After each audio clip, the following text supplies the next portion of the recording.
पाकिस्तान से भारत पहुंची सीमा पर शक करने की कई वजह हैं। देखिए, जांच एजेंसियों का यह दावा है कि सीमा ने अब तक की पूछताछ में जो भी जानकारी दी है वो जांच में सही साबित नहीं हुई है। सीमा पर फर्जी और गलत जानकारी देने का आरोप लग रहा है। और क्या क्या आरोप है सीमा के ऊपर वो भी आपको बताते हैं, क्योंकि सीमा के पास जो सर्टिफिकेट है उसमें उम्र अलग अलग है। 3 सर्टिफिकेट उसके पास है, तीनों में उम्र अलग अलग है। जो आम लोगों ने सवाल उठाए और जिसके बाद लगा जांच एजेंसियों को कि पूछताछ होनी चाहिए, उसमें ये सब भी है। और जो अगला है, मोबाइल का डेटा डिलीट करने की नौबत क्यों आई है, ये भी एक सवाल है। बिल्कुल। और इसके अलावा एक फोन सीमा के पास से मिला है जो कि टूटा हुआ है। अब टूटा हुआ फोन सीमा अपने पास क्यों रखे हुई थी, ये भी बड़ा सवाल है। कई पासपोर्ट का होना, कई मोबाइल फोन का होना और पाकिस्तानी सेना से कनेक्शन का शक।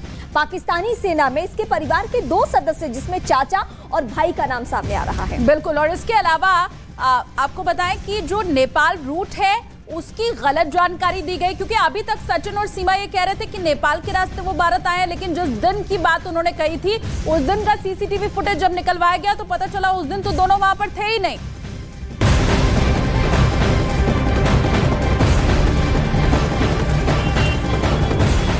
बात तो यही है कि सीमा और सचिन जिस तरीके से दावे कर रहे हैं उनके दावे फैक्चुअली मैच नहीं हो रहे हैं, और जब ये दावे फैक्चुअली मैच नहीं होते हैं तभी शक गहराया, और शक के बाद जो जांच है वो शुरू हो गई। जांच और ज्यादा बढ़ती आगे चली गई। जब वो पूरा गांव में हम यहाँ पर कुछ लोग हैं उनसे भी बात करेंगे। सीमा हैदर आपके यहाँ आई है शादी करके पाकिस्तान से? आई है। जासूस होना कहा जा रहा है कि जासूस हो सकती है? होगी तो जाएंगी जेल जाएंगे, फिर तो कोई बख्शा ही नहीं जाएगा। देश से बड़ी थोड़ा ही है फिर कुछ सीमा हैदर। देश बड़ा है हमारा, अगर देश को नुकसान होने लगेगा कल को क्या होगा? तो लोग तो कह रहे हैं कि दुश्मन देश से आई है। दुश्मन देश से आई है ही। और क्या कोई हमारा यारी है? पाकिस्तान से दुश्मनी है हमारी। अगर मान लीजिए सच में प्यार हुआ तो? भाई सच में है तो रहा हमारी सरकार, फिर तो कहेंगे सरकार से फिर तुम्हारे द्वारा कह रहे यहाँ। बहू लगेंगी आपकी? और क्या लगेगी? बहू ही लगेगा। और अगर जासूस हुई तो सजा मिलनी चाहिए? फिर तो सजा बिल्कुल पक्का।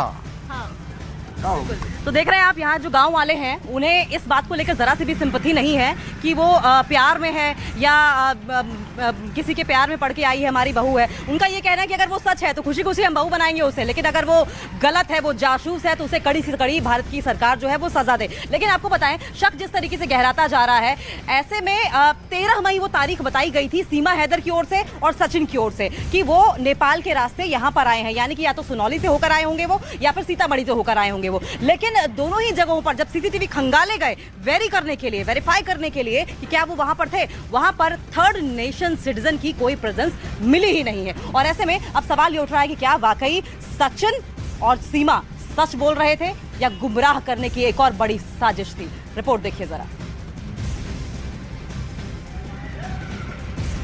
रिपोर्ट दिखा रहे हैं हम आपको लगातार, लेकिन एक बार फिर से हम रुक कर लेंगे। हमारे सहयोगी दीपक बिश भी लगातार जुड़े हुए हैं। दीपक, 13 मई की तारीख का जो दावा किया गया था सचिन सीमा की ओर से, वो तो गलत साबित होता हुआ नजर आ रहा है।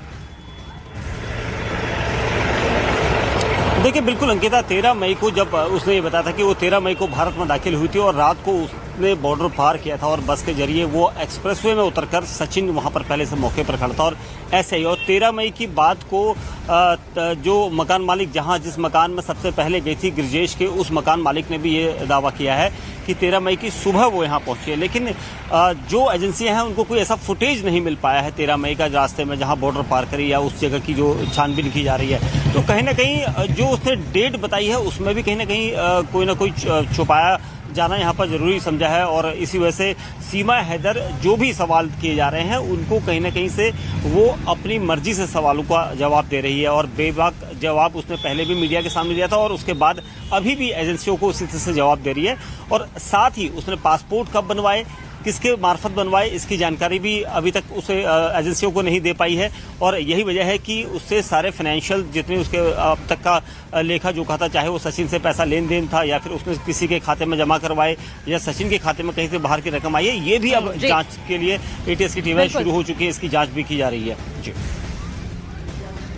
बिल्कुल, और एटीएस इसलिए भी और ज्यादा चौकन्ना हो गई है क्योंकि उसके पास तमाम तरह के फोन पाए गए हैं, कई जनपत्नियां पाई गई हैं, इतने सारे पासपोर्ट की उसको क्या जरूरत पड़ गई, जबकि शख्स एक है और जनपत्नियां 4-4 हैं। ये तमाम वो पहलू हैं जिन पर एटीएस का फोकस रहा और इसी को लेकर लगभग 2 दिनों में 15 घंटे तक लगातार सचिन और सीमा से पूछताछ की गई। लेकिन जो सीमा की ओर से रटाया जवाब बार बार दिया जा रहा था प्यार मोहब्बत का, वो दरअसल एटीएस और जांच एजेंसियों के गले उतरता हुआ दिखाई नहीं दे रहा है। और यही वजह है कि आज भी हो सकता है कि एटीएस उनसे पूछताछ करे और ये पूछताछ आगे भी बढ़ सकती है। आपको बताया कि लगातार सीमा की ओर से तमाम तरह के दावे किए जा रहे हैं। वो दावे कितने सही हैं, कितने गलत हैं, इस बात को लेकर जांच एजेंसियां अपना जो काम है, अपनी इन्वेस्टिगेशन है, उसे आगे बढ़ा रही हैं। लेकिन अब जानकारी निकलकर यह भी सामने आ रही है कि हो सकता है जांच एजेंसियों को नेपाल भी आगे की इन्वेस्टिगेशन के लिए भेजा जाए।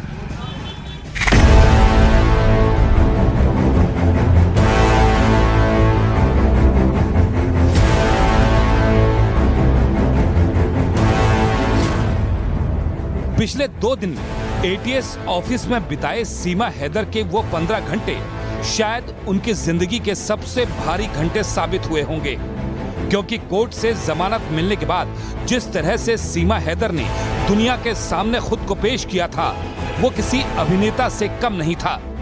सरहद की सीढ़ियों को लांघकर भारत की जमीन तक पहुंचने में शायद सीमा को उतने सवालों का सामना नहीं करना पड़ा हो जितने इन 15 घंटों में एटीएस अधिकारियों ने उनसे किए।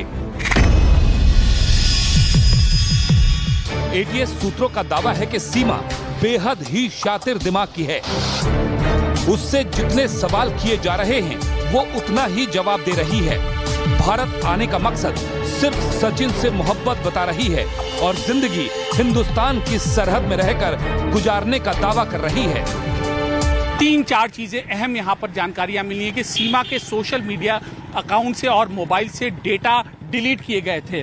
सीमा सचिन के अलावा कई और लोगों से संपर्क में थी। सीमा का जो आई कार्ड था वह भी फर्जी था। इसके अलावा सीमा का जो लोकेशन था, जो उसने बताया था अपने बयानों को, वह लोकेशन पूरी तरीके से अलग है।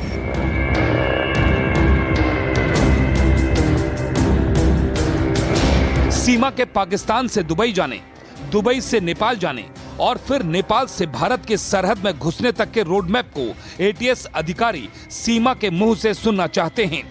इसलिए सीमा की जितनी बार एटीएस के सामने हाजिरी लग रही है, उतनी बार वही सवाल दोहराए जा रहे हैं और सीमा के दोनों सवालों के बीच असमानता ढूंढी जा रही है। सीमा को लेकर कई सवाल संदेह पैदा करने वाले हैं, जिनका जवाब तलाशना जरूरी है। सवाल, सीमा ने चैट क्यों डिलीट की? सीमा ने सचिन की मोहब्बत में सरहद पार की, भारत के लोगों के साथ घुल मिल जाने के लिए हिंदी सीखी, परिवार के करीब आने के लिए उनकी दिन रात खिदमत की। ये समझ आता है, लेकिन सवाल है कि आखिर पाकिस्तान से आते ही उसने अपनी चैट क्यों डिलीट कर दी? पुराने मैसेज क्यों डिलीट कर दिए? आखिर उस चैट में ऐसा क्या था जिसे वो सचिन से छिपाना चाहती थी, परिवार को नहीं दिखाना चाहती थी और उस राज को खुद में ही रखना चाहती थी? सवाल, सीमा का दुबई कनेक्शन। भारत आने से पहले सीमा हैदर ने पाकिस्तान से दुबई जाने की बात कही है। ऐसे में एजेंसियों के सामने एक बहुत बड़ा सवाल है, क्या आखिर सीमा हैदर दुबई में किससे मिली? किसके जरिए नेपाल की सीमा तक पहुंची और किसने उसकी दुबई जैसे बड़े शहर में रहने में मदद की? ऐसे तमाम सवालों को कड़ी बनाकर एटीएस की टीम सच की तह तक जाने की कोशिश कर रही है, ताकि ये पता लगाया जा सके कि सीमा का भारत आने का मकसद सिर्फ सचिन से प्यार है या फिर वो किसी साजिश का हिस्सा है।